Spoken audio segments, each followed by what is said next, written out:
What is going on, traders? Welcome back to the Traveling Trader. Happy Tuesday to you guys. Let us start off with this news story. CryptoPia, I'm sure most of you heard by now, but CryptoPia, which is an exchange in New Zealand, has been hacked. It wasn't a huge hack in retrospect. I mean, they do report that there was between $1 and $2.5 million worth of cryptocurrency stolen.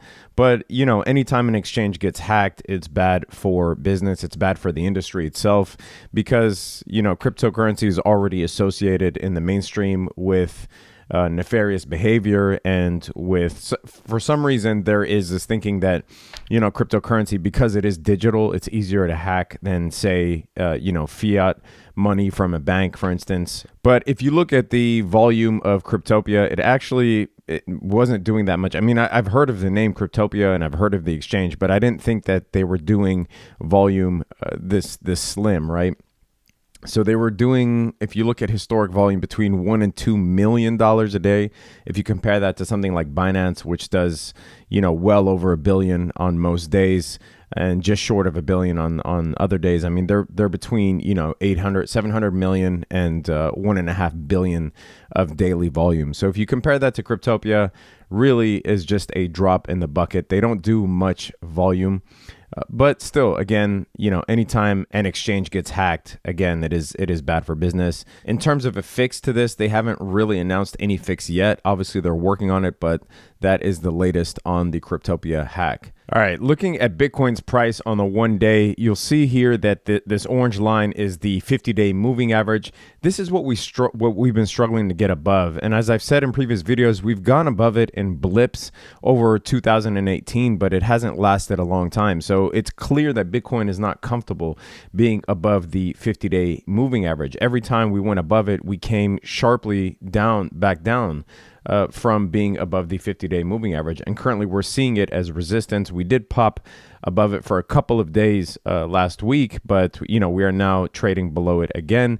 We're seeing on the daily that we're in this descending channel. Now, that's the reason that I don't feel compelled to enter any position on Bitcoin, because its future is tenuous and we're trading within this channel.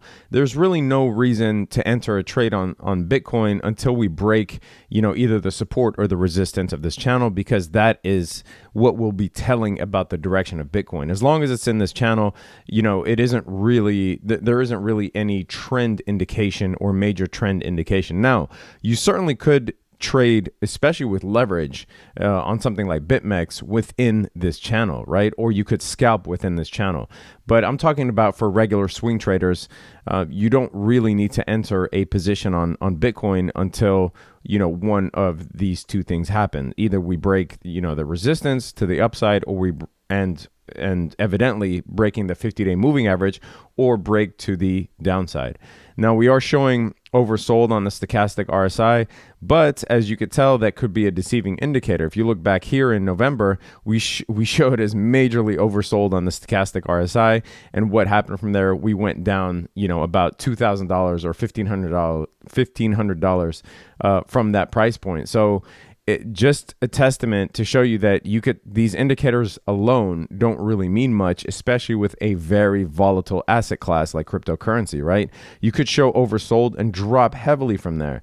And as you see here, I mean, the way that these things work, it's funny sometimes, but we showed as majorly oversold, and then we dropped and then showed overbought after a $1,500 to $2,000 price drop, right? So these indicators alone, you have to be careful with taking them. Take them with a grain of salt. What I use these momentum indicators for mostly is divergences. I don't really read too much into the singular oversold, overbought indications, right? So anyway, that's it on Bitcoin on the daily. There is something interesting on the monthly. This is the 5 and the 10-month moving averages, the simple moving averages, the 5 being the white, the green being the 10. Now, we won't see a rally on Bitcoin, a major rally, until we can get the 5-month moving average back above the 10-month moving average, right? A convergence. So just like the MACD and a bunch of other momentum indicators, we're looking for a convergence between two moving averages, right? So the 5 and the 10 on the monthly are really good indicators. One, because it gives us the most information. If you pick, something like a 50-month and 100-month, we don't have, Bitcoin is still a very new asset class, right? So we don't have that much information to go back that far. But between a 5 and a 10, one, it gives you a very current reading of what's going on, right? Because they are relatively short time frames. And two, it gives you the most information because Bitcoin is such a young asset class. So just keep in mind that we really won't see a bull rally until the 5 and the 10 converge and the 5 pops above the 10 and we see a rally upwards. So until that happens, we will continue to see either downwards or sideways action in the same way that we saw back here between 2014 and 2015. There could be a period where Bitcoin just stops dropping in the same way that we saw back here. And then, the moving averages normalize and we do see the 5 cross above the 10, ready for the next bull rally. In my personal opinion, we see Bitcoin following this 2-year cycle of bull run. So if we are going to continue on that trend, we will likely see a bull run towards the end of, between the middle to the end of 2019. Now, it doesn't mean we're going to pop back to 20,000. It could be a bull run to 8,000 or 10,000. One other thing to note is the RSI currently, we're seeing a slight hidden bullish divergence on the RSI and the monthly, right? So now the RSI levels are reporting lower lows.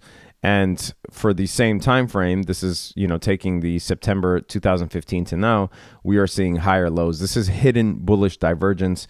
This is an indication that we will likely see a continued uptrend eventually. So it could mean that we will be trading sideways or relatively sideways before we see a bull rally.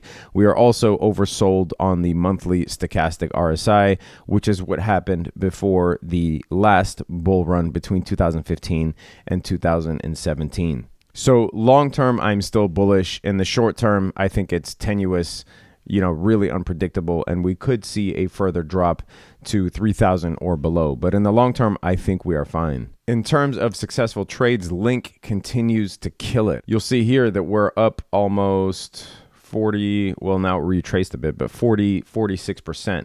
And the higher that this rallies, the wider you can set your trailing stop limits, right? So initially you might want to set a tight trailing stop limit of minus 5% or so in order to protect profits.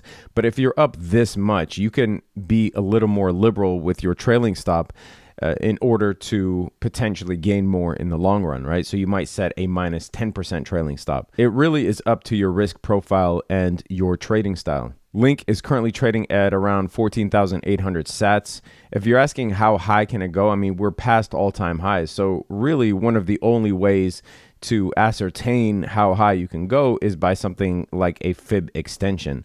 So the next fib level up from this one is the 1.272, which will give us a reading of about 17,593 sats, right? That could be your next target. However, there will come a time where we will see a retracement. This can't keep going up forever, but crypto is crazy, and we have seen, months long bull rallies. So I would say pay attention to the volume. As of now on the 4-hour, the volume is looking spectacular, right? We see these tall green bars trading above the average of the volume, the 20-period moving average of the volume. You do see this major bearish resistance here, right? You see the higher highs, and on the RSI, you see the lower highs.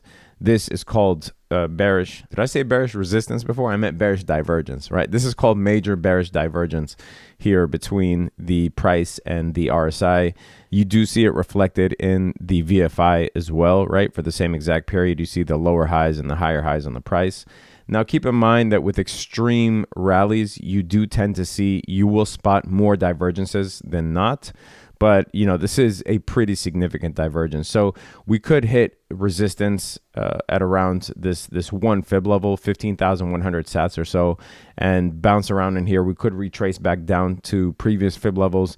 But all indications on the volume says that we will likely continue this trend. If you want access to the trade alerts, link is in the description. If you need help with your technical analysis, that same link is also in the description. Looking at stocks, you'll see here the major indices. The S&P is up around 0.75%. The NASDAQ is up 1.38%. The Dow Jones is up about 0.33%. So okay day in the markets. Volatility is down, which is an indication of stability. Netflix, if you saw my video from yesterday, this was one of the stocks that I was eyeing. Ever since yesterday, it is now up 7.3%. And I think that after the earnings report that comes out in a couple of days, we will likely see a continuation of this rally. And again, if you saw my video from yesterday, you saw that there was a high likelihood that we see a short squeeze effect on Netflix as well. We'll close out the video looking at the major market cap stocks. Amazon up 2.3, Microsoft up 2.2. I mean, it's really following the indices. So you will see, a couple percent here and there gain in the major market cap stocks. Google up 3%, Apple up 1.6%. A really stable day in the markets. Not much news yet, but then again, it is really early. So that is it for this video. Leave a thumbs up if you got anything out of this video. If you have a question or a comment, leave it in the comment section below.